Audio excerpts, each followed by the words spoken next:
In 1930, the vampires, with far too much idle time on their hands, stepped out into the world with a scheme to unite it under their control, to rule over all mankind and stand as masters of nature who feared nothing. These were creatures skilled at putting on a show and blending in effortlessly. At that moment, they were gathered in Shanghai, hosting an extravagant party inside a sprawling restaurant packed with gorgeous women whose legs seemed to stretch endlessly. Overseeing it all from above was Kirchner, a figure holding extremely high status within the bloodline, delivering a long speech full of propaganda about the vampire's rise, declaring that the sharp-witted rarely lived long and that only those who grasped the shifting times could endure. Soon, he said, the world would undergo massive upheaval, and humanity had no need to fight it, only to adapt and transform themselves to match that shift. With that declaration, he announced the celebration had officially begun. In an instant, the figures below who had appeared human opened their mouths to reveal massive fangs and sank them into the necks of the women, whose eyes rolled back in torment as they found themselves powerless to resist. In the end, the women lost their lives, and from the very opening scene, the film reveals its creator to be someone who despises women. At this stage, the bloodline still lacked the strength to walk the streets openly and confidently ask strangers who their real father was. Humanity had formed an organization called Jaeger, warriors trained specifically to hunt down and put the bloodline in the ground. They, too, got wind of the event and hurried to the venue. Outside, Yulie picked up the scent of blood, brushed off everyone's cautions, charged forward, kicked the guard at the door aside, and burst inside. The vampires who witnessed this dropped their human disguises and lunged straight at him. Without hesitating for even a moment, he flipped open his weapon case. Inside sat 3 short batons capable of linking into a single long staff with blades on either end. Armed with this, Yulie fought off attackers from every direction single-handedly, entirely unbothered by facing an entire household's worth of bloodline. The rest of the team, watching his reckless bravery, could do nothing but sigh before unleashing a downpour of bullets from above. Under overwhelming firepower, every creature is made equal, and if one shot fails to kill a vampire, 10 certainly will. Soon enough, every vampire in the building had been eliminated. The whole group had come there specifically to hunt Kirchner, but they arrived too late.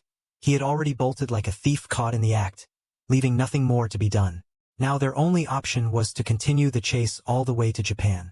With the professor's connections smoothing the way, tracking him became far simpler. And the instant they landed in Tokyo, the professor had already established ties with a fairly rich and influential family. He used his cover as a member of the V Maritime Group to keep gathering information and move forward step by step. Japan itself was anything but calm during this period. There was a so-called anti-government faction named Hayako, constantly urging the population to rise up and topple the state. While everyone else was unwinding, the vampires made their move. The killer curatate had been broken out by them, and no one had any idea what plans they had for him, though it appeared he held tremendous significance to the bloodline. Curatate had been locked away, yet the killings continued regardless. Ordinary citizens cursed the police as though venting at their own kin, and the entire police headquarters found itself cursed so thoroughly it seemed on the verge of caving in. The chief, in turn, tore into his subordinates with spit flying everywhere, nearly choking everyone in the room. He was mid-rant on an unbroken streak of cursing, when word arrived that visitors had shown up, none other than the professor and Dorothea, backed by the Ministry of the Interior, compelling the police to hand the curatate case over to them. As the professor combed through the criminal's file, a patrolling officer spotted something odd. Dusk was settling in, yet the light inside a certain house kept flickering erratically. Then a burst of fresh blood splattered across the window. Just as the terrified officer processed what he was seeing, a figure materialized behind him. Word of another slaughter reached the investigation room, and the professor's group headed straight there. Along the way, he laid out his reasoning aloud. Curatate had originally gone after young victims exclusively, but had since begun attacking indiscriminately, regardless of age or gender, behavior far outside the pattern of a typical serial killer. He concluded the anti-government faction had no connection to him and that curatate wasn't responsible for the latest string of killings. The police, having doubled their manpower, still turned up not a shred of evidence, leading the professor to conclude only vampires could be behind this. The officers on scene, too fixated on curatate, failed to notice a young woman present at the site, but Yulie didn't miss her. He stood ready in a narrow alleyway, his nose picking up the reek of blood soaking her clothes. This was clearly no ordinary girl. Realizing she'd been found out, she swiped at him with razor-sharp claws, which he deflected with his blade. Police sirens sounded from outside, and sensing she couldn't win, the vampire fled. Before the officers could even understand what was happening, she attacked them. Fortunately, the professor's team caught up in time and opened fire to cut off her escape. At the same moment, another car sped in firing bullets. Allies of the female vampire, Fallen's crew, refusing to let her get away, gave chase. Yulie skipped the car chase entirely, leaping up high to survey the scene from above, and upon spotting the two vehicles, one trailing the other, he jumped onto Fallen's car, waited for it to close the gap with the enemy's vehicle, then leapt across. Fallen, forced dangerously close to a street lamp, fell slightly behind. The vampire inside the other car fired straight upward, a shot that not only missed but actually gave away her exact position, letting Yulie pinpoint her location. With a single thrust, he killed the driver. The car spun out of control, flipped over multiple times, and exploded. Yulie himself wasn't entirely steady either, tumbling several times before he managed to find his footing again. He had barely finished off one vampire when the female bloodline came charging in. The surprise assault gave him no time to react, and under her relentless barrage he was knocked backward and lost his weapon. She kept lunging and clawing again and again, and after a prolonged struggle, had her claws pressed right against his throat. In that life-or-death instant, a flash of blue light appeared in Yulie's eyes, and before the vampire could even register what was happening or feel fear, he had broken loose from her grip, recovered his weapon, and cleanly sliced off one of her arms and one of her legs. Utterly terrified in that moment, she gathered whatever strength remained and soared into the sky to escape. Refusing to let her go, Yulie ran up an iron pole to gain height, then launched himself toward her. Just as he was about to strike the finishing blow, a gunshot tore through his shoulder, and he blacked out, unaware of anything that happened next. When Yulie regained consciousness, he found a kind man tending to him, Kisuk Hanada, a doctor. It was fortunate he'd been found by a physician.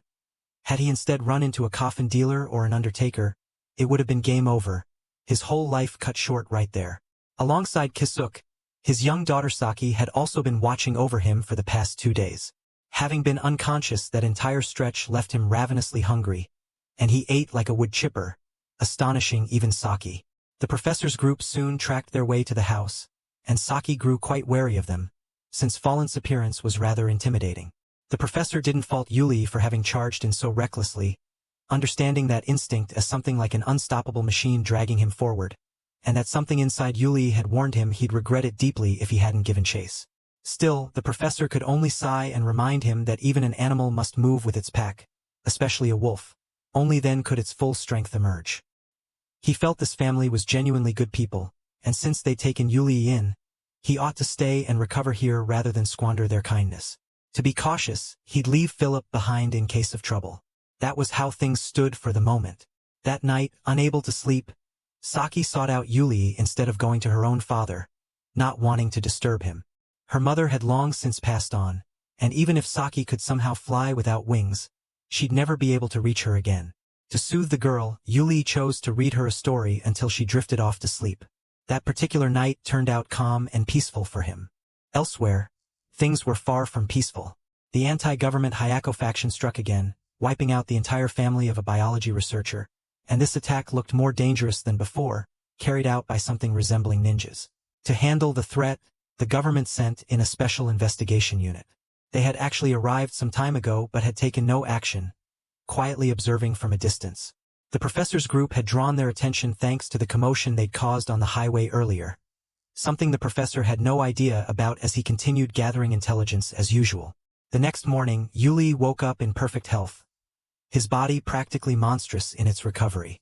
The day before, even the smallest movement had brought agonizing pain, yet today he felt like an ordinary person, completely whole.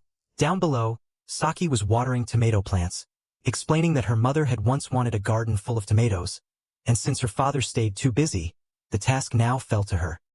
Hearing this, Yulie felt a pang of sadness, then quietly remarked that the wishes of the departed shouldn't be ignored.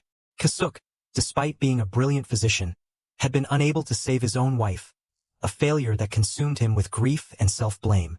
Afterward, he'd stopped working at his office altogether, and instead buried himself in research on the heart, determined to find a cure for those suffering from that cruel disease. The servant, having just said this much, seemed to catch herself oversharing and apologized before hurrying off.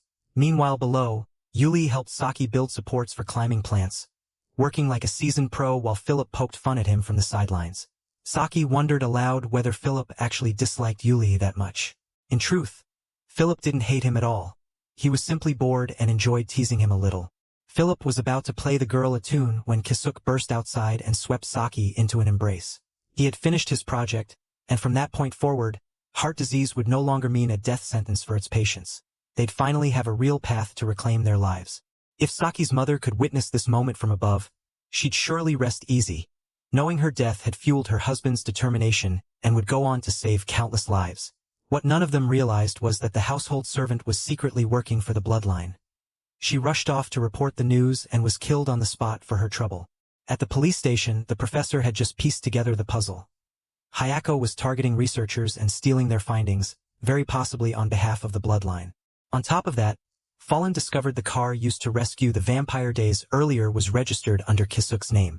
He wanted to rush to Kisuk's place to protect him, but along the way, a mysterious figure appeared and blocked their path. Back at Kisuk's house, everyone was waiting on the servant to return, so they could prepare a celebratory dinner. But she never showed. Suddenly every light in the house went dark. Philip reacted quickest, grabbing a weapon and shooting one attacker dead on the spot. Yulie snatched up a weapon of his own and threw himself into the fray as well. The female vampire from before resurfaced, slicing Philip's gun clean in half before rushing to seize Kisuk. He was their actual target. The bloodline intended to capture him and bind him as their eternal slave. Right in front of everyone, the female bloodline sank her teeth into his neck, causing Kisuk to collapse, before she turned her attention to Yulie. He had severed her arm and leg before, but she'd since returned home and been fitted with mechanical prosthetics, and now charged at him brimming with confidence, her kicks no longer simple strikes. The slightest misstep could mean anything from injury to death. Yulie, unable to adjust to her new rhythm, kept getting pushed back. Inside, Saki, unaware her father was no longer himself, kept screaming and demanding to see how he was doing. So Kisuk rose, struck Philip down hard enough to send him sprawling, and slowly advanced on Saki, gripping the girl by the throat, ready to bite. Yulie saw it happening but couldn't intervene in time, still locked in the female bloodline's grip, and the more distracted he grew, the harder she struck. Finally, gathering his strength, Yulie severed the blade of her leg, the excess momentum carving a deep gash across the female vampire's body. He didn't stop there. Spinning around, he flicked the blade at the tip of his staff outward to stab her, while simultaneously delivering a powerful kick to the severed blade fragment, sending it shooting precisely through Kisuk's throat and saving Saki's life in the process. The vampire, mortally wounded, began showing signs of dissolving. Yet even at the end she showed no fear, telling him it was already too late. Yulie understood exactly what she meant, climbed onto the roof, and looked out to see another group of vampires had already made off with the results of Kisuk's research. Just as he was about to move, a man wielding a short blade launched a surprise attack, sending him tumbling head over heels. When he got back up and saw who stood before him, Yulie froze in shock and called out to him as his older brother. A while later, the professor arrived as well, but rather than getting involved, he simply ushered everyone out and turned the entire matter over to the police. Philip kept griping at Dorothea for botching the mission, asking sarcastically why she hadn't also arranged a coffin and a funeral priest while she was at it. All she could do was keep apologizing, since who could have predicted some devil would block the road and hold her up.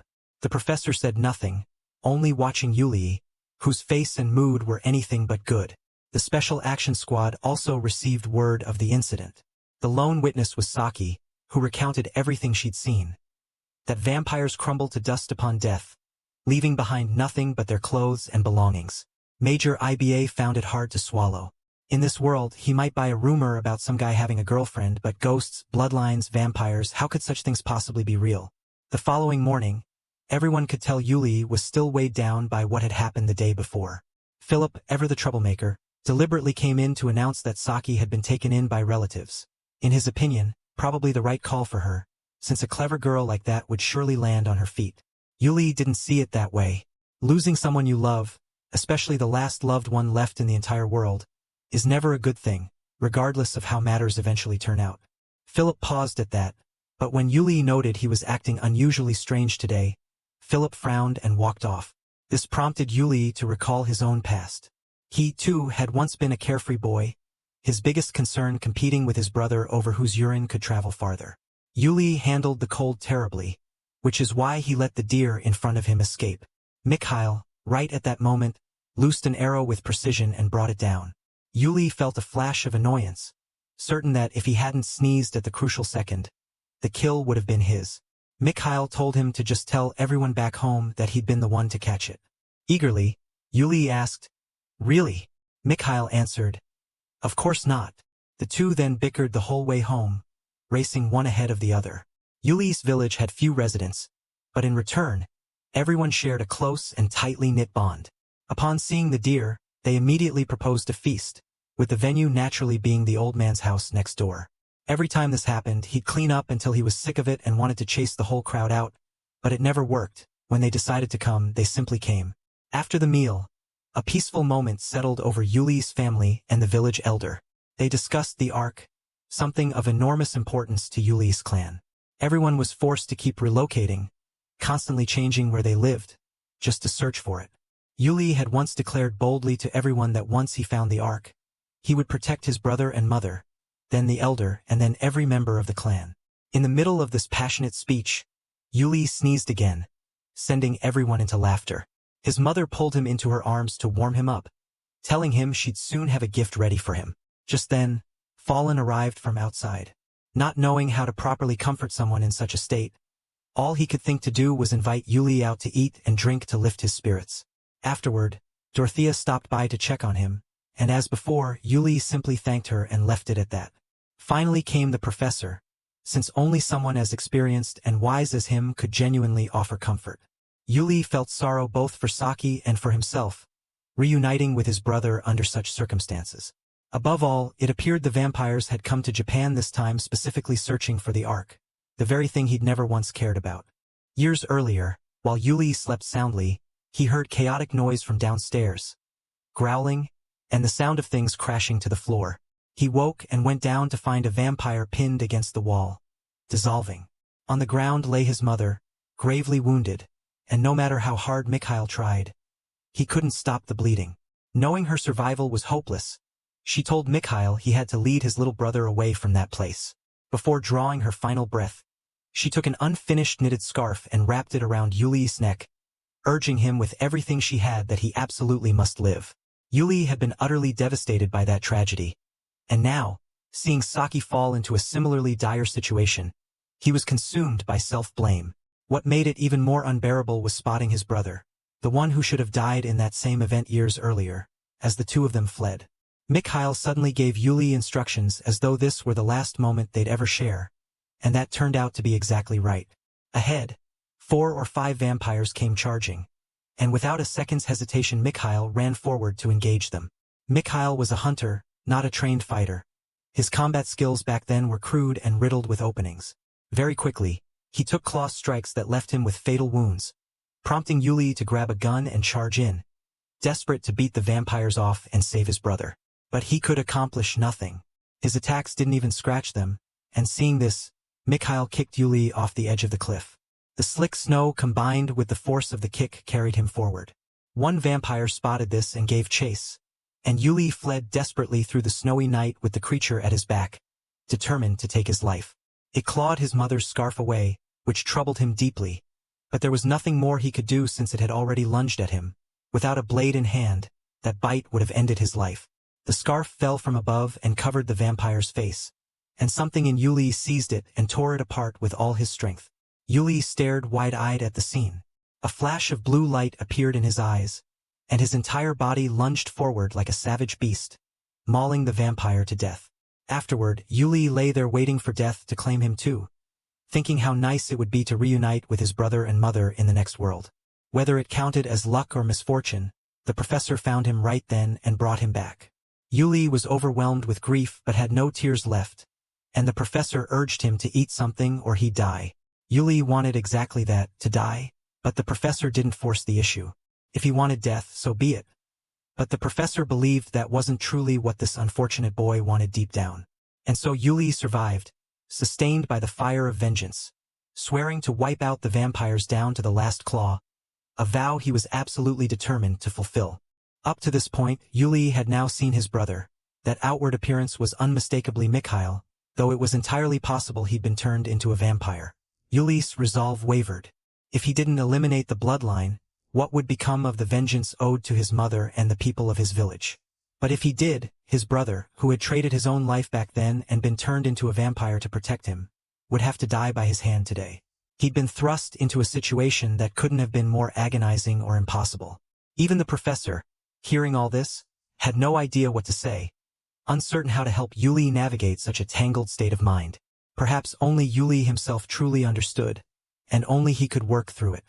That night, having wrung every last drop of value from their cooperation with the anti-government organization Hyako, the vampires announced they'd no longer be working with them.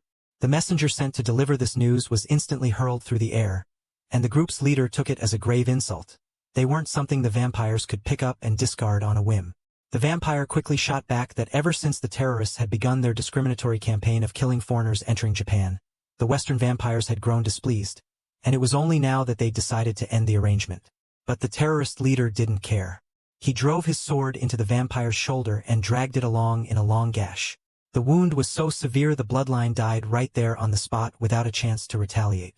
The leader concluded it wasn't the vampires cutting ties with him. It was the Japanese anti-government organization refusing to cooperate with them. He ordered his subordinates to move quickly and carry out the plan they'd long since prepared.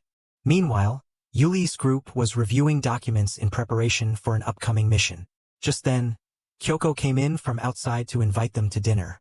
At first she seemed entirely natural, nothing out of place.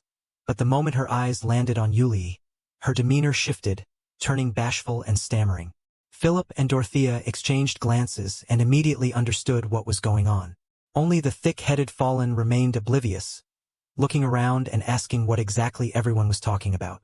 Over at the Alma Company, a firm run by foreigners doing business in Japan, the professor wanted to visit and discuss cooperation to smooth the way for later operations, taking advantage of their shared status as outsiders.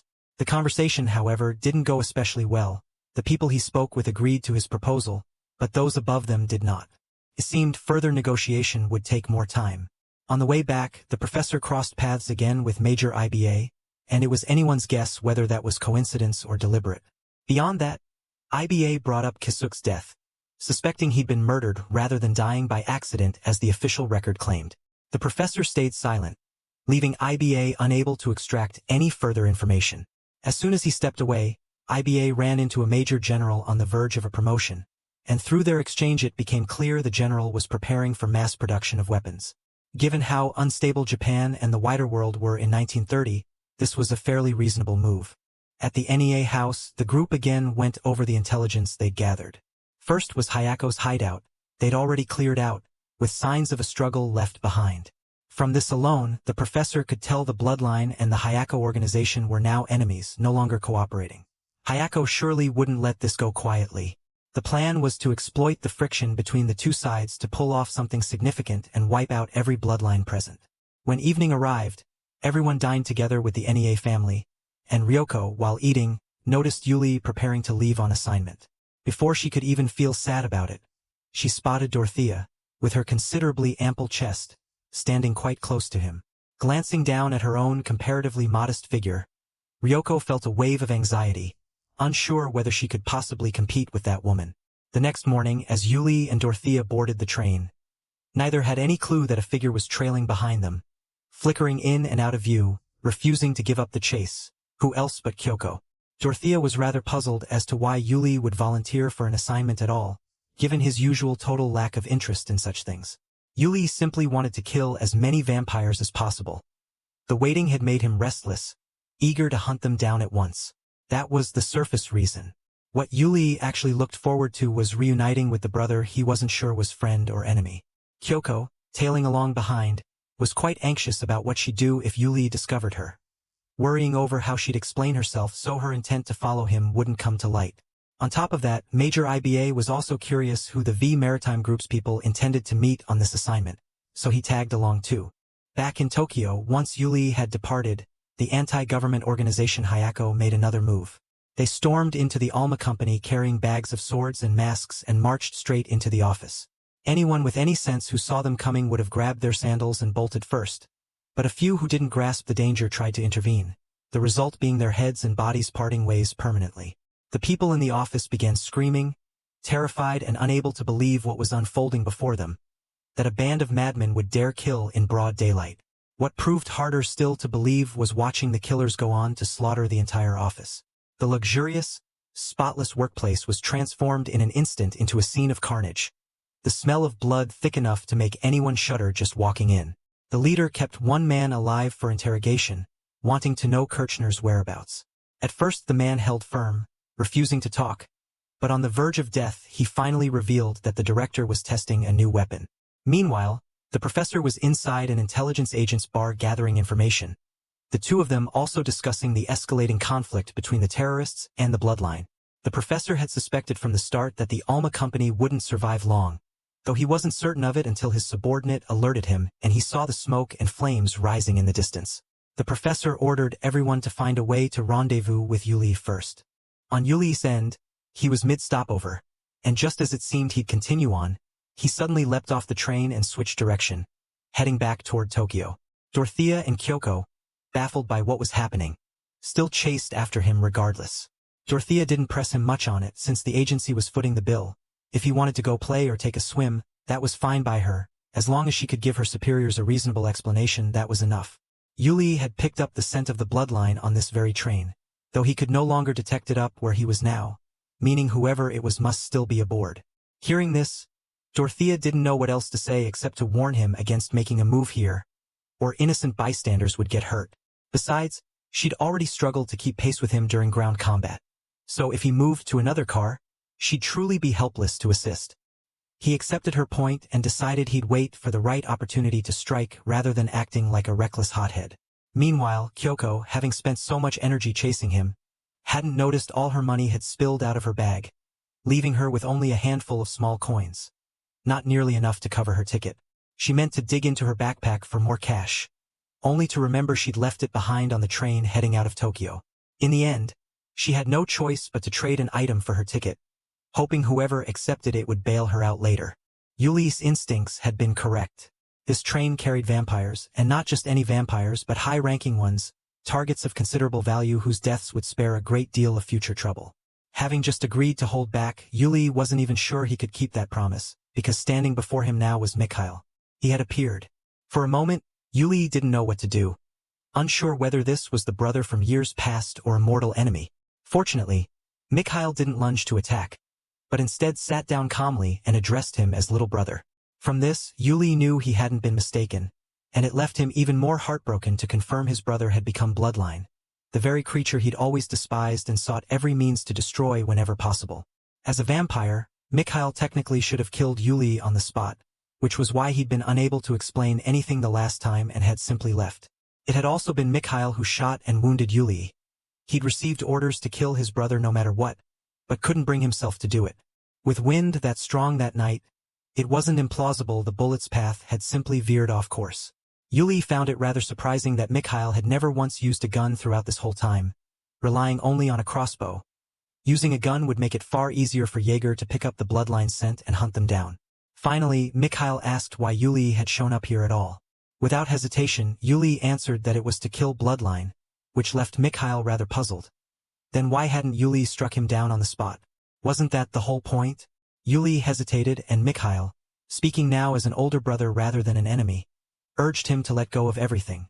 Their mother, the villagers, Dogville, because there was no way to avenge them. The issue wasn't strength but conviction. An avenger needs unwavering determination and a burning gaze, ready to scorch everything in his path to achieve his goal. What did Yulie actually have right now? Hesitation and unease. He had no idea what lay ahead. Not speaking as a vampire but as a brother, Mikhail told Yulie that giving up was the wisest path. Otherwise, if they crossed paths again with Yulie still working as a vampire hunter, Mikhail wouldn't hesitate to destroy him. That was simply the rule and also what he had to do. On Kyoko's side, since she'd ridden the whole way without paying a single coin, she was dragged off to the rear compartment, where, whether through bad luck or good, she was discovered by Dorothea. Without needing many words, Dorothea immediately understood the young woman had been deliberately trailing them, or more precisely, trailing Yulie. As for her motive, Kyoko admitted bashfully that she simply wanted Yulie to notice her a little. Half teasing, half serious, Dorothea remarked that meant she'd fallen for him. Kyoko denied it somewhat at first, but then heard Dorothea tell her she shouldn't get involved with Yulie at all, that he was an extremely unpredictable person, and attaching herself to someone like him would only bring her misery. Or, to put it more precisely, attaching herself to people like them. Kyoko understood that the work Dorothea's group did was anything but simple. They had to confront extraordinarily dangerous things, so hidden that ordinary people had no idea they even existed. Only specially trained warriors could know of or comprehend them. Aside from the important discussions taking place, there was another significant conversation happening aboard the train, between the Major General and IBA. According to intelligence just received, there had been an incident at his office. The Major General brooded, reluctant to speak, but eventually did, saying it wasn't an accident but a one-sided slaughter, and that he'd been utterly wrong to help them build that ancient weapon of destruction. What the military and police needed to do now was keep that thing from ever reaching Tokyo. IBA didn't understand exactly what that thing was, but it was enough to know it was aboard this very train, heading straight for the city. If it succeeded in getting through, there was no telling what kind of horror the city would become. Just then, the train came to an abrupt stop. Ahead stood the terrorists, and their leader announced himself as Nitora, head of the Hayako organization, declaring he'd come for no other purpose than to kill the vampires and seize their newest weapon. With that, the whole group charged forward, and the police reacted swiftly, forming up and opening fire. Despite this not being an era with adult films to speak of, every officer somehow aimed as though their eyes were sealed shut, missing every single shot, while the terrorists went on slaughtering and cutting down police as they stormed the train. Civilians were evacuated quickly, and for the moment casualties stayed relatively low. Amid this chaos, Kyoko should have prioritized her own safety and fled, but instead, as though bewitched by some boy's spell, she chose to stay and risk her life alongside the vampires. A true chip off her father's block. Aboard the train, the terrorists ran into the vampire's dangerous weapon, and oddly enough, it seemed rather dim-witted, endlessly mimicking Nitora's movements. With a head as empty as a balloon, he became convinced the monster had submitted to him, a belief further cemented when, during a firefight with police right beside the train's control system, the cross-eyed officers accidentally shot the system and triggered an explosion. One might assume the whole lot had no choice but to log off after that, but somehow the monster stepped in to shield them and helped him. Clear's throat. Narrowly escaped that fate. Seeing the machine's power and its protective instinct, the terrorist wanted to use it to wage war everywhere and crown himself lord over all. Just as he reached peak excitement, inside the control cabin a vampire let out a cackling laugh, marveling that someone this stupid could survive this long. Truly a miracle of existence. He then had the monster deliver a single swing, and Nitora's head went bouncing through the air like a ball. The remaining terrorists stared blankly at the sight for a beat before it became every man for himself, each scrambling to save his own life. Meanwhile, on the road outside, the professor's group had caught up, trying to close in on the train and find a way aboard. According to the professor's map, there was a checkpoint barrier up ahead, and if the train kept barreling forward, casualties would be catastrophic. They had to stop it before it was too late. Up top, Dorothea was locked in a gunfight with vampires, and luckily Philip and Fallen showed up in time to resupply her with weapons. Dorothea quickly sent several vampires back to the earth, while Fallen worked on breaking the coupling latch between the rear cars. As the two latches finally sprang loose, they spotted Kyoko rushing in from a distance, marveling that everyone here was insane, while the whole group thought she was the truly insane one. A girl who should have been sitting at a school desk, throwing herself headlong into this mess instead. Yulie arrived right then, and Fallen told him to find a way to stop the train. It couldn't be allowed to keep going. Yulie intended to do exactly that and pushed forward, running straight into the monster. He immediately sensed it wasn't bloodline, though it carried a rather similar scent. Before either could utter a word, the two threw themselves into a fierce battle.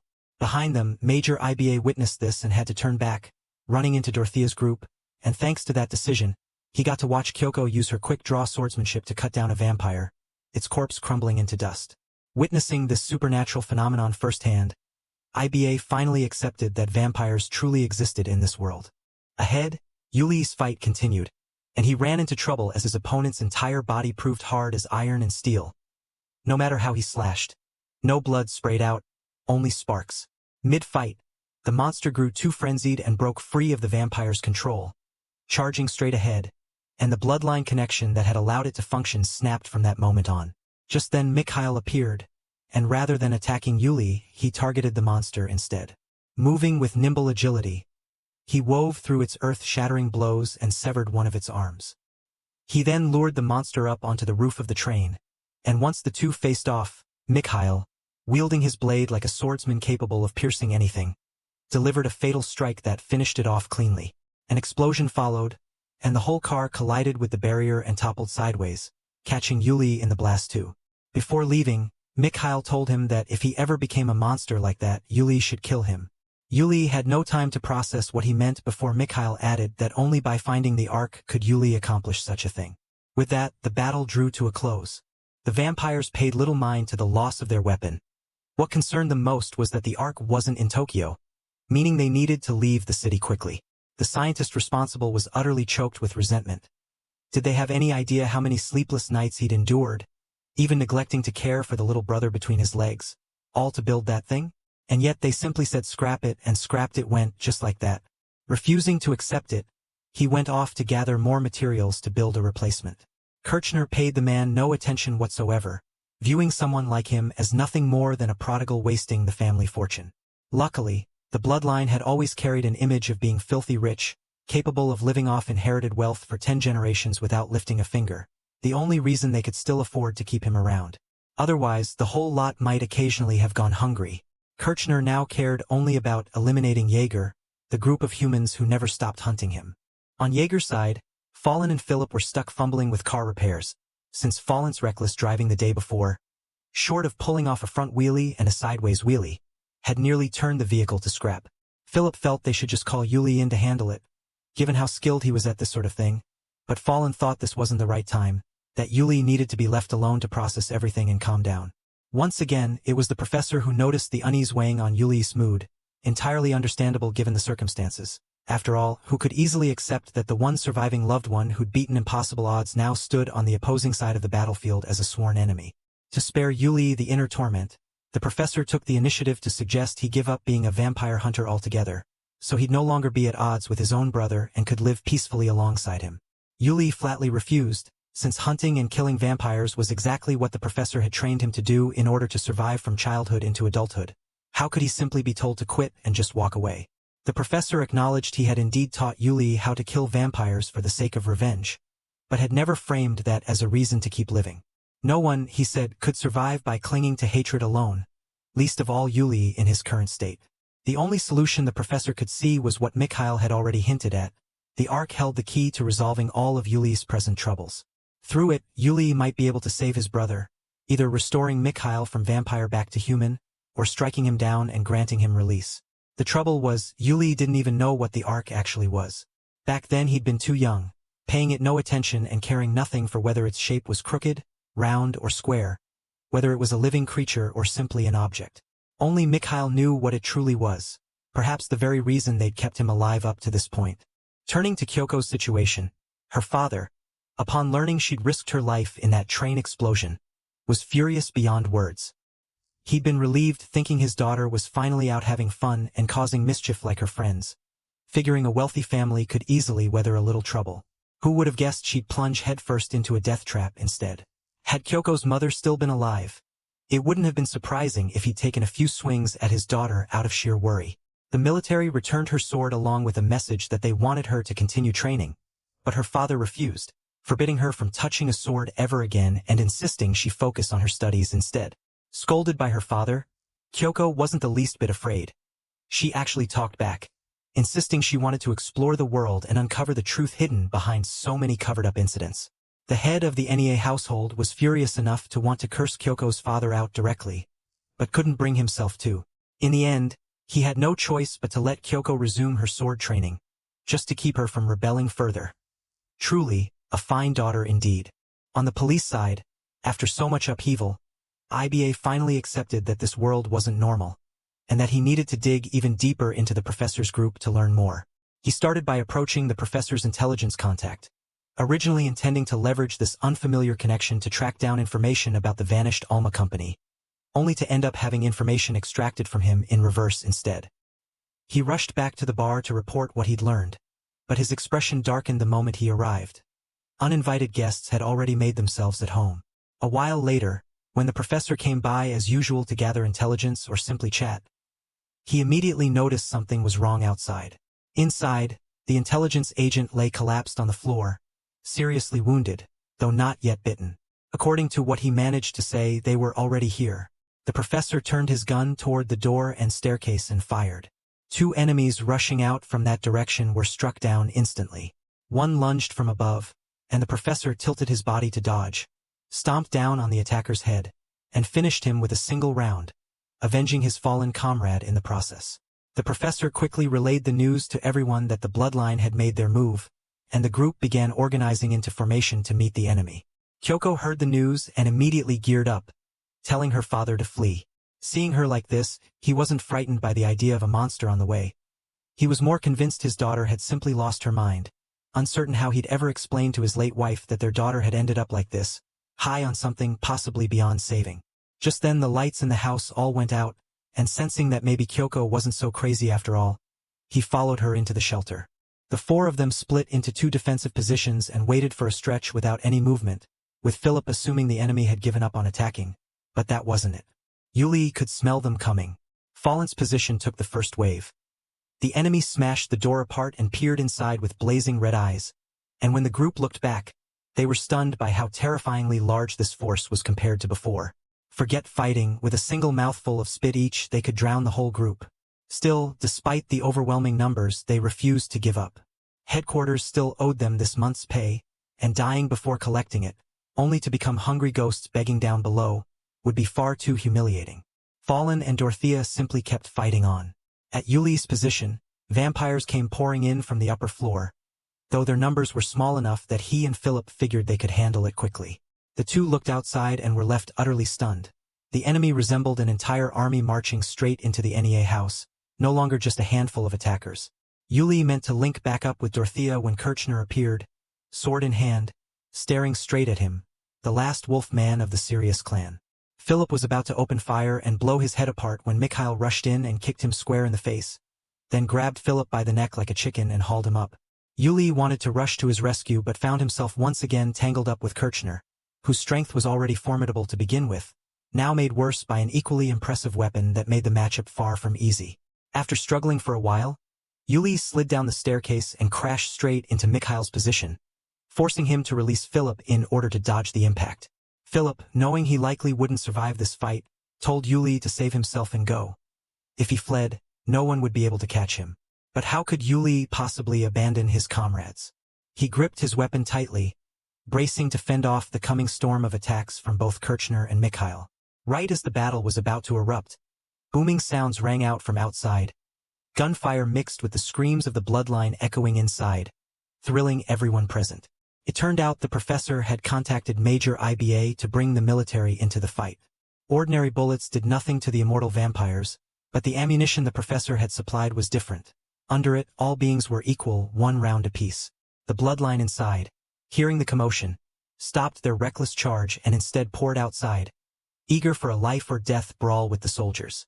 The outcome, predictably, was them eating lead and staying right where they fell. Kirchner, hearing the noise, roughly gauged how the battle was going, and rather than greedily chase further conflict, he handed the matter over to Mikhail. Mikhail looked at Yulie and said, "Now you see it," then charged in to fight. Their confrontation had always been destined never to reach a fatal conclusion. Yulie couldn't bring himself to cut down his own brother, and Mikhail, even less so, could never kill his little brother. When the 2 finally separated, Mikhail again reminded Yulie that he lacked sufficient resolve, urging him once more to let go of their mother, the villagers, and Dogville. They'd all been dead and gone for a full decade, yet Yulie still hadn't taken action. Did he genuinely carry the fire of vengeance within him? Above all, Mikhail revealed, the Ark had originally been kept in Dogville 10 years before. It was only because their father had removed it before the vampires ever arrived. With that, Mikhail rushed in again, spun, and unleashed a kick that sent Yulie flying, and amid the dust and gunfire of the battlefield, Mikhail told him he was the last wolf man and needed to live to uncover the truth behind everything. Yulie understood none of it, but fortunately Fallen and the others arrived, and he handed Philip off to them before giving chase, determined to get the full story. On the mansion rooftop, the professor came face to face with Kirchner. The 2 had a history, and it clearly wasn't a friendly one. Upon seeing him, Kirchner remarked that time truly was humanity's only weakness. The professor was now far too feeble to stand a chance against a high-ranking vampire. Just as he said, the fight lasted less than 5 seconds before the professor was struck down and lost his gun. A blade pressed to his throat, leaving him unable to move at all. Just then Yulie caught up, and through him Kirchner learned that Mikhail had chosen his little brother over loyalty to the organization, which left him puzzled about what exactly the professor had done to shift Yulie's stance. Noticing Yulie's confusion, Kirchner burst into laughter. So this whole time, Yulie hadn't known the truth about what had happened back then, and so Kirchner proceeded to lay out the tragedy of Dogville. That year, the bloodline had obtained a priceless set of documents concerning the Ark, but it was riddled with ciphers the bloodline simply couldn't decode. They gathered researchers from everywhere to work on cracking it. One researcher, poor as a church mouse yet extraordinarily gifted, was the one whose decoding work allowed the bloodline to finally locate Dogville. That researcher was none other than the professor. Hearing this, Yulie refused to believe Kirchner's words, looking to the professor again and again until he was forced to confirm it was true. Yulie let out a roar like a wild animal, blue light seeming to cling to every tendon and vein across his body. He charged at Kirchner, intent on killing him instantly. In his fury, Yulie's strength grew considerably, but his technique suffered noticeably. His crude, unrefined blows gradually put him at a disadvantage. First he took a slash across the back from Kirchner, then had his weapon knocked from his hands. Kirchner laughed loudly, unable to believe a wolf man of this caliber had once posed the greatest threat to the bloodline. Hearing this only pushed Yulie further into a berserk rage, and he charged in once more only to be run through with a fatal blow, for while Kirchner wasn't especially strong, he excelled at manipulating his opponent's mind, tricking them into exposing openings to exploit. What he didn't realize was that Yulie was crazed enough to grab the blade with his bare hands and press forward regardless. And when his opponent was finally cornered, Yulie summoned his remaining strength to snap the blade, fashioned it into a makeshift spear, and drove it straight through Kirchner's body. Kirchner couldn't believe it. Even facing death, he couldn't fathom paying with his life over such a minor lapse. When Yulie turned around, the professor was already there, resigned and waiting for his own death. Yulie rushed toward him too, but couldn't bring himself to strike. How could he kill the very man who'd raised him?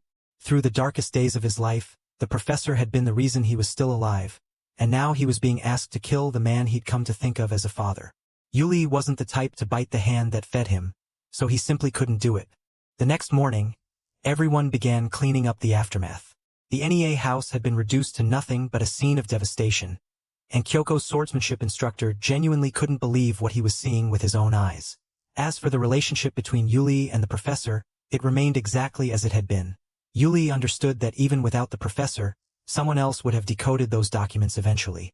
It had only ever been a matter of time. According to the professor, the Ark was a treasure chest holding many priceless things, guarded by pure-blooded wolf men like Yulie. Had Yulie's father still been alive, he'd undoubtedly be its guardian even now. As for why the vampires were hunting the wolfmen's treasure in the first place, the professor was just as much in the dark. How could anyone truly know? Yulie, for his part, didn't care about any of that. He only knew it belonged to the Wolfman clan, and no matter the cost, he had to protect it just as his ancestors had for 1,000 years. On the vampire side, Evgraf, Kirchner's superior, received news of his subordinate's death without so much as a flicker of expression, and instead was busy preparing for what seemed to be a rather important journey, likely having gained access to the place where the Ark was most probably located. The professor returned to the bar to contact the organization, and upon hearing movement downstairs, assumed more trouble had arrived. It turned out to be IBA instead, who'd come to ask a few questions, and the professor felt obligated to answer out of a sense of duty. The earlier assistance he'd offered had put IBA in an awkward position, since the government now knew about vampires and the Ark, and nobody wanted to be saddled with this dangerous assignment. So it had landed on IBA's shoulders. He wanted to ask about someone who, 10 years earlier, had been responsible for transporting the Arkansas. The professor didn't know the answer, but offered a different piece of intelligence instead. That Evgraf had made his move and was closer than ever to the Wolfmen's treasure, so IBA had better act fast. Afterward, the professor and his group planned to head to London, leaving the job of thwarting Evgraf's plan to a different team. That was the original plan, at least until everyone woke to discover Yulie had boarded a ship alone, heading for the port of Karaft, where the Ark was rumored to exist. He'd gone by himself, without a word to anyone. The professor had never cared about the Ark, since after the massacre that wiped out the Wolfman clan. The only mission he'd pursued for the rest of his life was exterminating the bloodline to avenge everyone lost. Perhaps understanding this, Yulie had left alone without telling a soul. Deep within an island near Confront, Mikhail and Evgraf had arrived. As they pressed further inside, they encountered numerous strange markings, the ancient script of the Wolfmen, making it clear this was no ordinary place. It was said to be the birthplace of the Wolfman clan, the site they revered as their holy land. Only this cave could seal the Arkansas years earlier. To protect it, Mikhail's father had been forced to break the seal and remove the Ark, later using his own life to rebuild that seal. Reaching the edge of a lake that reflected light as red as blood, Evgraf came to a stop. Stepping any further would bring consequences no one could predict. But Mikhail might be different, being a wolfman himself. Under Evgraf's watchful gaze, Mikhail moved forward uneasily, reluctant to undo the effort his own father had sacrificed his life to build. Fortunately, things weren't as simple as Mikhail assumed. The moment he set foot in the lake, a sizzling sound erupted, like meat searing on a grill, and smoke rose from that very spot as though it were on fire. Mikhail wasn't sure whether to feel relief or despair.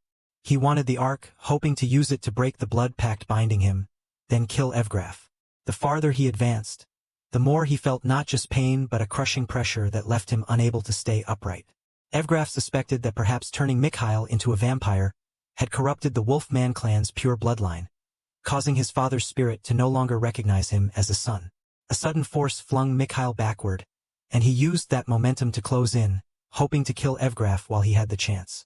Unfortunately, Evgraf reacted in time, activating the blood pact, which froze Mikhail in place and left him to absorb a devastating blow from an attendant. Evgraf gave up on Mikhail after that. But what about Yulie? On Yulie's end, he'd reached the port of Confront and gone ashore. As soon as he stepped into an eatery to rest and recover his strength, someone approached him immediately.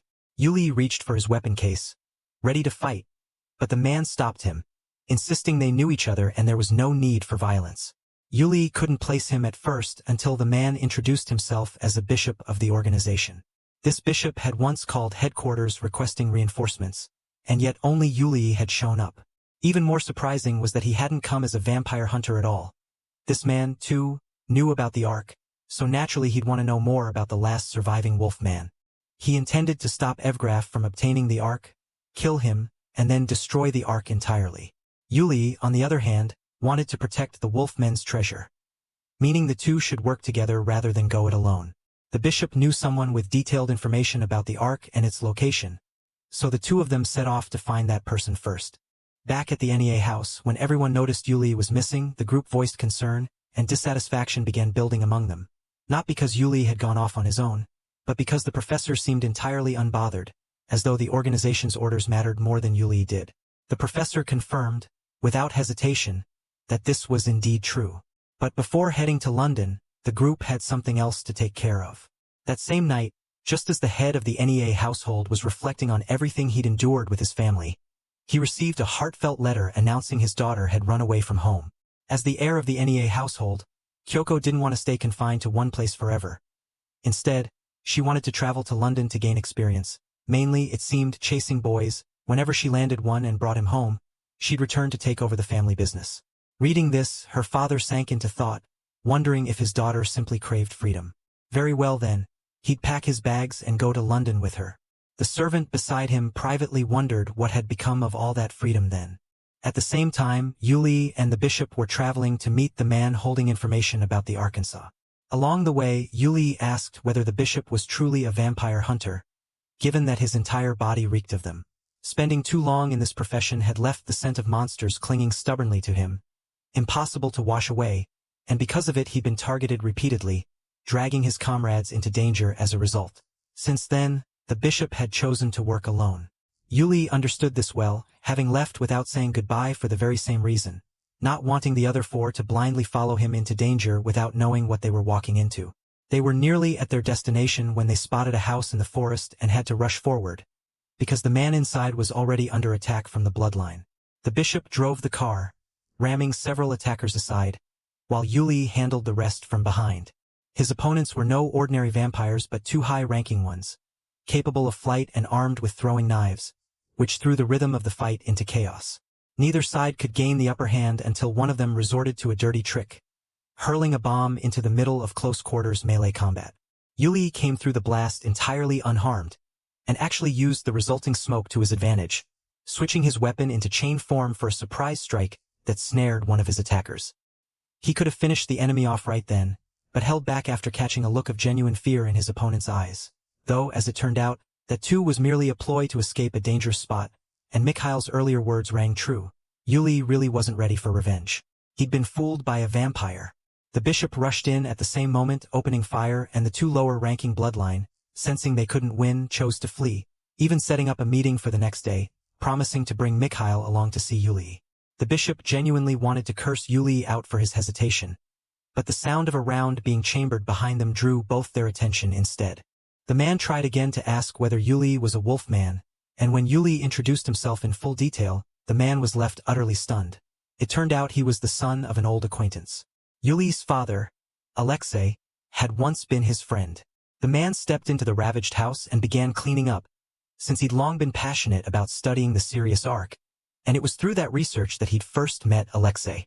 Back when Yulie was still tiny, he'd even visited this man's home, though Yulie had been too young at the time to remember any of it.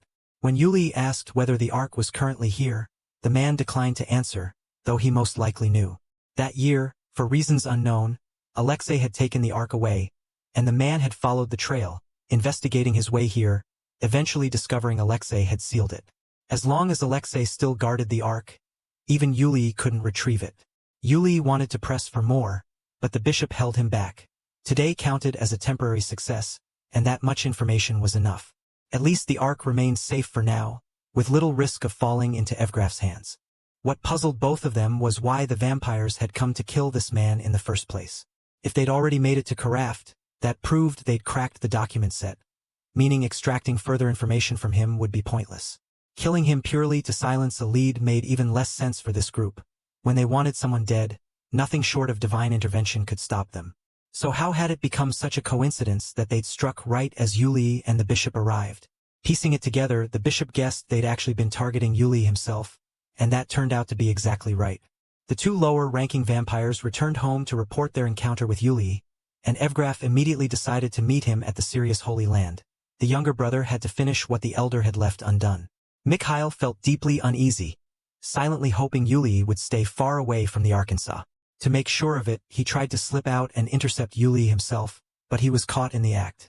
Perhaps because Mikhail still held some value, Evgraf showed no intention of punishing him, at least until one of the vampires suddenly turned purple, collapsed, and vomited a pool of blood.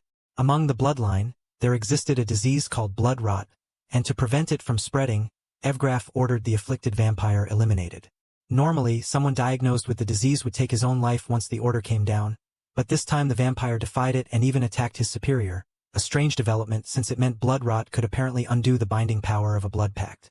After a night of fighting that ultimately turned out fine, the bishop took Yulie to an eatery for a meal. Whether by coincidence or design, Kyoko and Major Iba happened to be there too. Kyoko had altered her route to shake off the people her father had sent to track her down, while Iba had been dispatched here to investigate the Arkansas. The government had set its sights on it and needed to determine its true value, whether it warranted the empire actively pursuing it. Hearing this, Yulie immediately reminded them it was the treasure of the Wolfman clan, souring the atmosphere considerably. But it was thanks to this chance meeting that they learned the old man was in fact the very captain who'd been assigned to transport the Ark 10 years earlier. They immediately headed to Mamoru's place, where Iba used his military rank and duty as a serviceman to try forcing the truth about the Ark out of him. Despite Iba's forceful demands, Mamoru refused to answer, bound by a promise he'd made to Alexei and determined to keep it. Hearing this only agitated Yulie further, so this man really had known Alexei personally. What on earth had happened that year, and why had things turned out this way? Mamoru shouted at Yulie that a greenhorn barely sprouted like him should just go back to Dogville, get married, have children, and stay out of this affair entirely. It wasn't until he learned that Dogville and the Wolfman clan had been nearly wiped out in the event 10 years prior that he was left stunned, meaning Alexei's sacrifice had amounted to nothing. Yulie didn't see it that way. His father had protected that treasure so that Yulie would carry on doing the same, and even at the cost of his own life, he wouldn't let anyone touch the Arkansas. Watching Yulie's determination, The image of his old friend from decades past rose up in Mamoru's mind, and in the end he revealed everything. That year, when Mamoru had rushed after him, he'd already arrived too late. Alexei had sacrificed himself to seal the ark within the mountain range near Karaft. In his final moments, Mamoru had heard his friend's voice, telling him not to come any closer and never to speak of this to anyone. Racked with guilt over having arrived too late, Mamoru gave up his military rank and remained here as a true guardian of the treasure, doing everything he could to keep the ark's existence hidden. Having said all this, he handed Yulie the map leading to the Sirius Holy Land.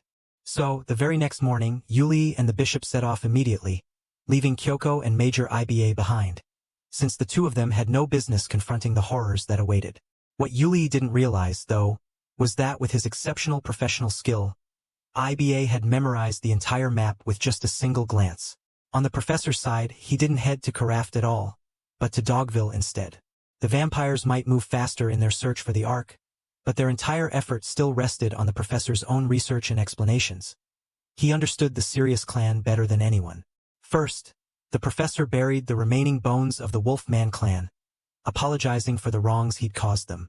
Then he made his way straight into their mausoleum. Back then, the vampires, finding no Ark there, had dismissed the place as useless and never bothered investigating further. Thanks to that oversight, an important object hidden inside a concealed passage had remained untouched for over a decade. It resembled a fairly large gem, and in the worst-case scenario, should the seal on the Sirius Ark ever be broken, this object would be the key to helping Yulie reverse the situation.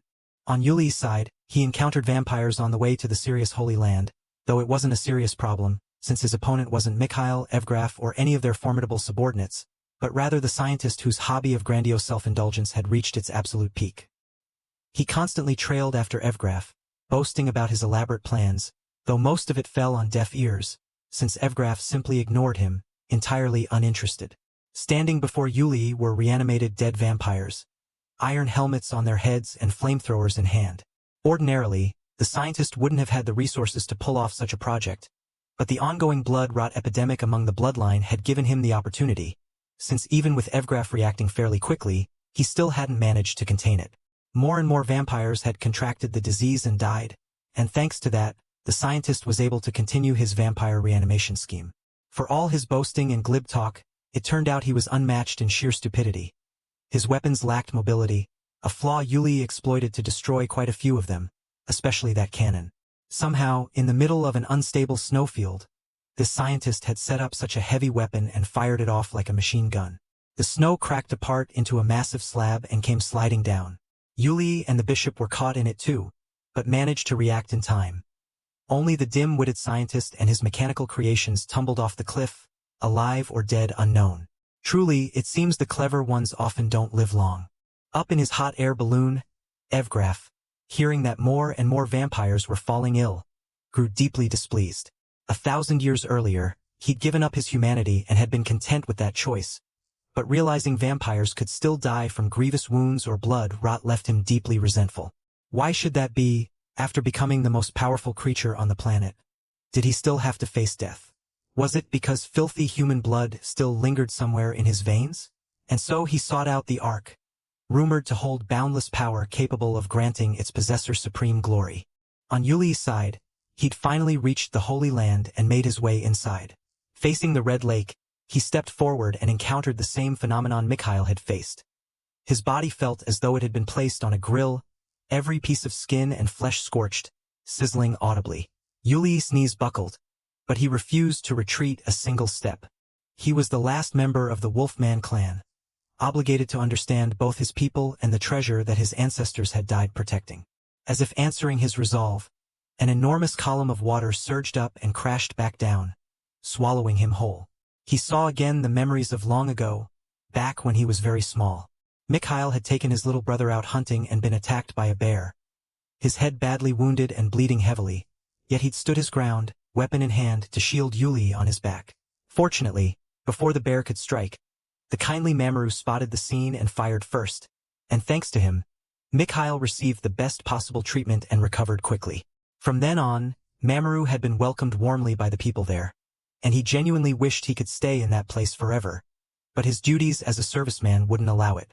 Mamoru had confided in Alexei about his trip and told him the Ark was no longer merely the Wolf-Man clan's treasure. It had become a target sought by the entire world, by countless forces operating in both shadow and light. Alexei quickly took the matter to the village elder, and according to the customs of the Sirius clan, the elder wanted Alexei to kill Mamoru, since anyone who learned of Dogville and the Ark had to be eliminated. That was the practice the Wolfman clan had followed for thousands of years. But Alexei refused, believing that wasn't the true pride of the clan. The Wolfmen, he felt, should take pride in living peacefully and in harmony with humans, and there had to be another way to resolve the matter. Otherwise, if someone else eventually learned about the Ark and Sirius in the future, surely the Wolfman clan wouldn't simply kill them too.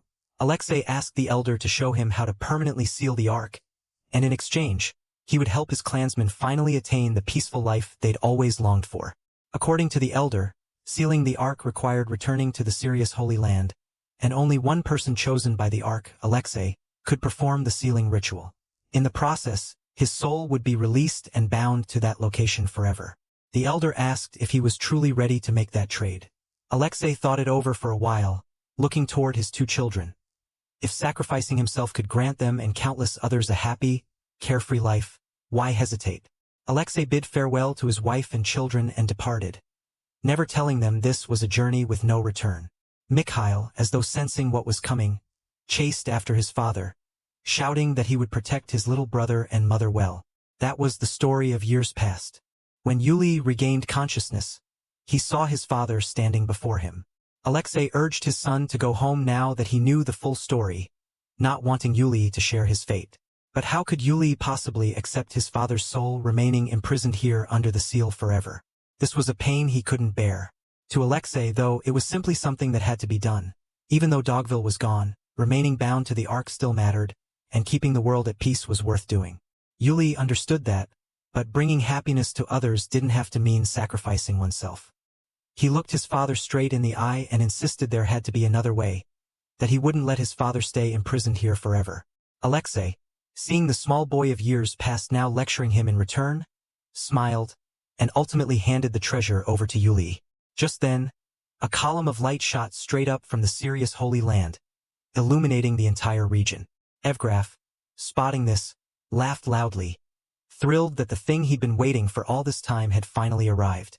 This burst of light acted like a fuse, igniting the pent-up madness within Mikhail, who understood his little brother now faced greater danger than ever and once again took the initiative to attack, hoping to kill Evgraf before he could lay a hand on Yulie.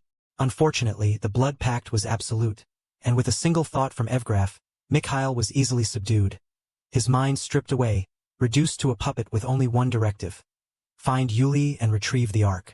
On Yulie's side, as he was heading out, he saw Kyoko and the others walking in, and he genuinely didn't know what to say to them. Were they so tired of living that they'd willingly stick their heads into this deadly situation? Their bodies seemed to run on barely any blood for brains and about 90% blood for recklessness. Having marveled at this, Yulie stepped outside, when unexpectedly the bishop seized Kyoko, pressed a gun to her head, and demanded Yulie hand over the Ark no matter what. Iba wasn't surprised by this turn of events, having suspected from the beginning that the bishop was a spy for some organization. He simply hadn't had time to confirm it. The calmest person in this entire standoff was actually Yulie. Yes, the bishop had never been human to begin with, he was a vampire. But Yulie's instincts told him the bishop wasn't truly aligned with the vampires. Whenever he'd spoken of fallen comrades, the Ark and Evgraf, his gaze had burned with genuine fury. Not the kind of look that belonged to a liar out to exploit others, but the flame of indignation belonging to someone forced to watch important people die and be turned into vampires, powerless to stop it. And so Yulie didn't label the bishop as bloodline. He was still himself, after all. This statement alone made the bishop lower his weapon in surrender, promising he would no longer try to destroy the Arkansas. But Yulie wasn't to act alone either. He had to wait for everyone before doing anything. The bishop wanted to have a hand in Evgraf's death himself, and so they slowly made their way outside. The lower-ranking vampires stood waiting, bringing along a mind-broken Mikhail, and seeing his brother in this state, Yulie kept calling out to him with no effect. According to the two girls trailing along, this was the second time he'd fallen into this condition while trying to resist Evgraf. Mikhail no longer recognized his little brother standing before him, charging in with blows as though determined to take Yulie down entirely so the fight wouldn't spread and drag the others in. Yulie chose to draw the enemy elsewhere on his own, with the two lesser vampires trailing from a distance offering support, Mikhail serving as the primary attacker. The hesitation lacing each of Yulie's strikes gave Mikhail the opening he needed to knock his weapon away. Then, with one decisive thrust, ran him through the shoulder. Yulie tried once more to snap his brother out of it and failed, and Mikhail seized the orb resting at Yulie's chest, dipped it in the blood pooling at his shoulder, and hurled it backward.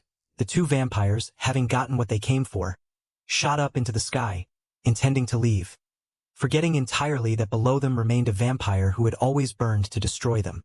The bishop grabbed Lisa's leg, and when she glanced back a bullet immediately pierced her skull, killing her instantly and dissolving her into dust.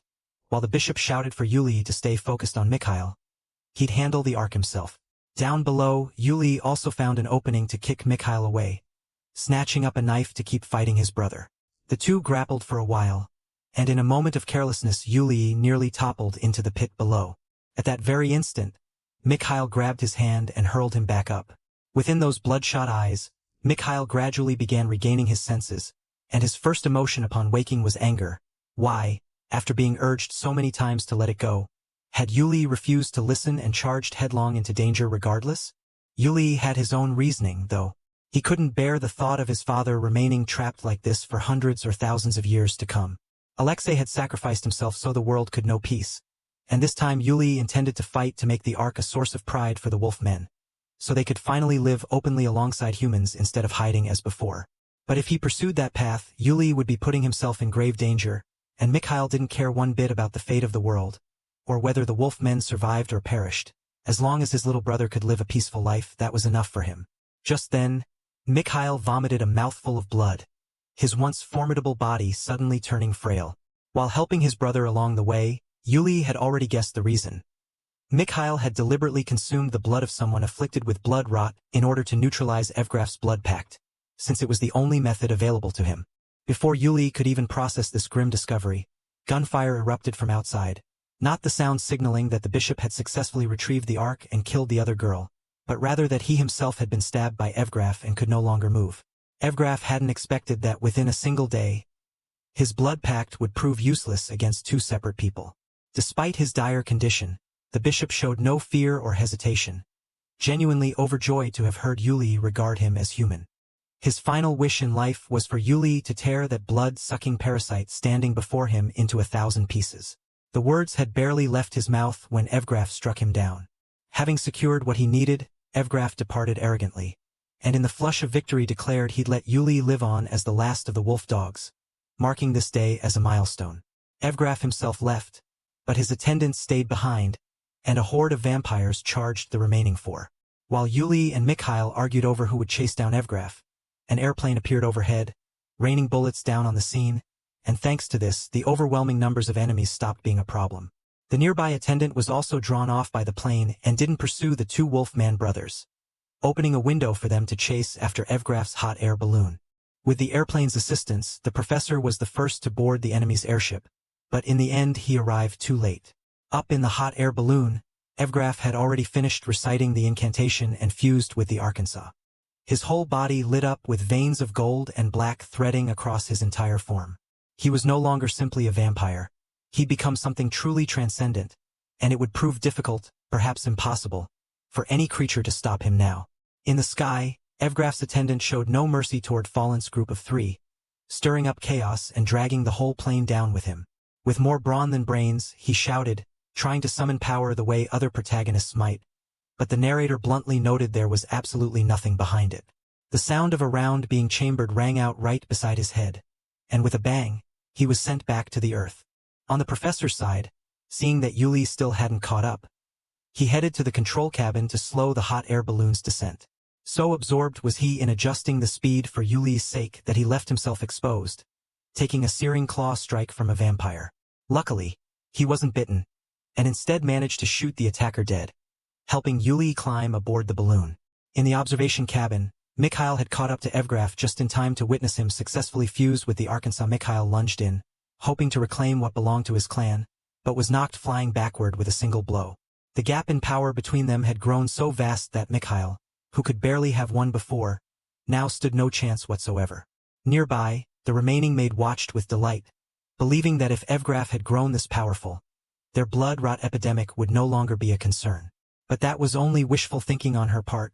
Evgraf had no interest in saving the afflicted. Whoever died could simply die.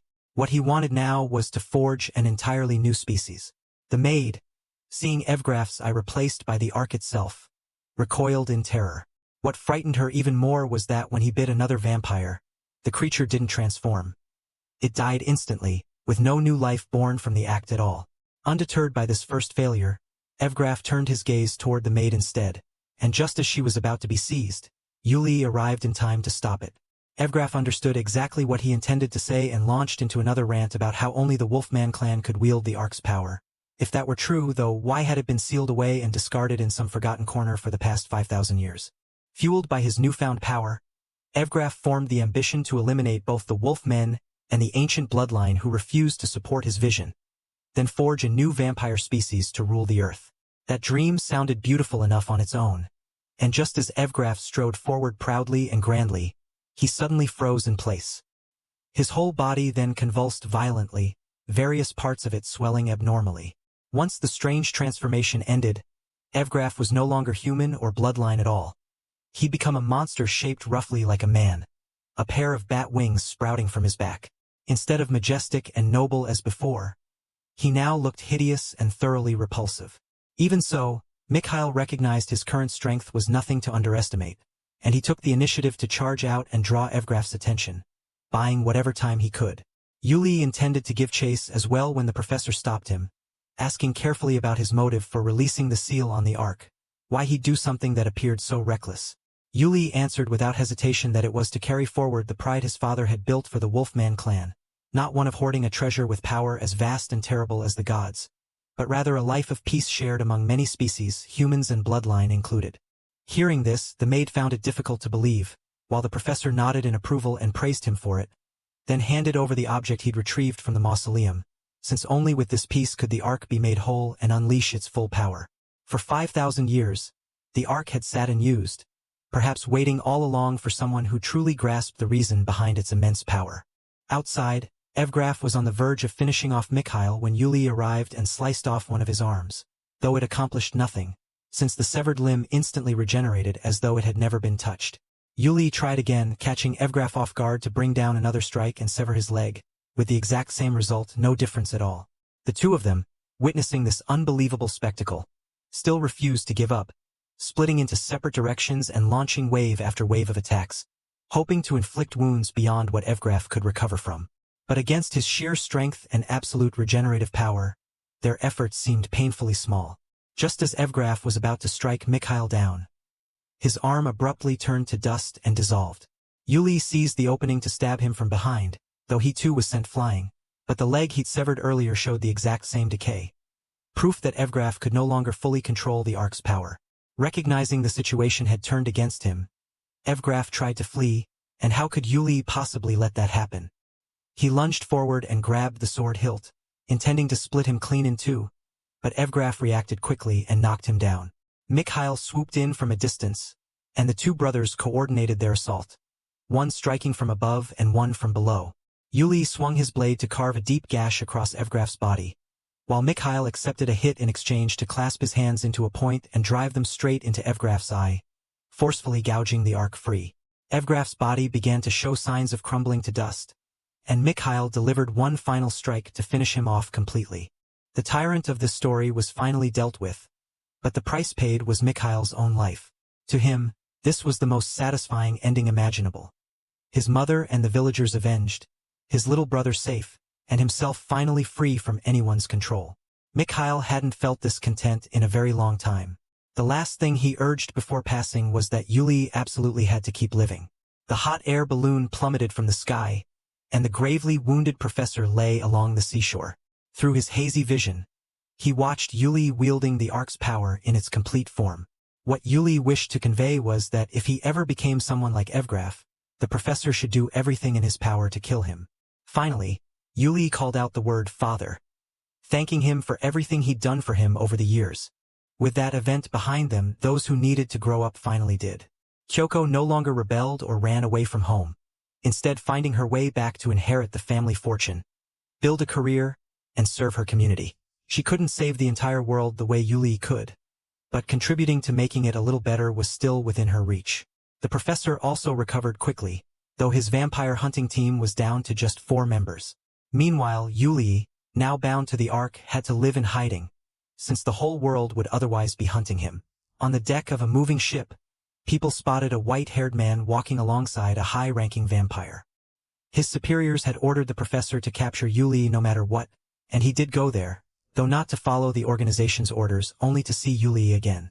As for Yulie, he was in conversation with the female vampire, who'd chosen to dissolve herself as atonement for the sins she'd committed.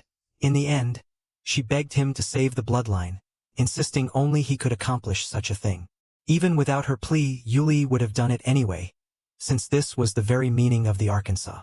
He had no idea whether the bloodline would ever come to trust him, but regardless, he knew he had to keep moving forward.